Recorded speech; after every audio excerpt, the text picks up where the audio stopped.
So na yan konsam foforo mo na adwumayefo ne mpanifo da Ghana Water Company ano se wo mo be frase na Tema ne mpota mo bi mo yusunsuo na won person betua ene companies individuals ne nyumakuo bi wo mo de ko mo ntua te ne yebowura na de kanko de betwam unyansuo bi emunsam Adom TV etoso.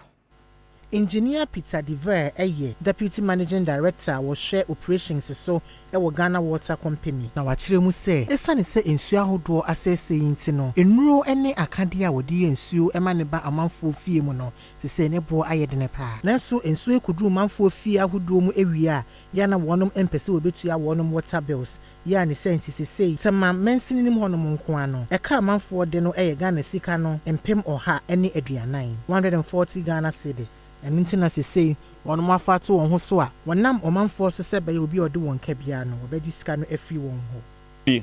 And call for the yaka. A dear car say young finance from near whom be a big collapse Ghana Water Company. Now Ghana so soon into me or Ghana Water anyhow. On say the year 2022, you the proposal come up here as send can you increase tariff no beyond 100%. The no woman say, Nanka you per se, you increase. You extend the pipelines to communities are insuring ho.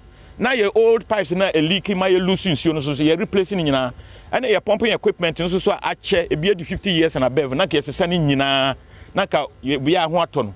Be any PRC 14 as so I do Abano, a yemum, Bensus a dorsal do Ghana phone to me into a new mobile and now my 22%.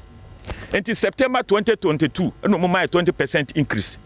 Now 20-22% you know the mine up to now businessmen our mu use insundi o madwumaje o mu pwaso ri hye mu botom no empeso mu betua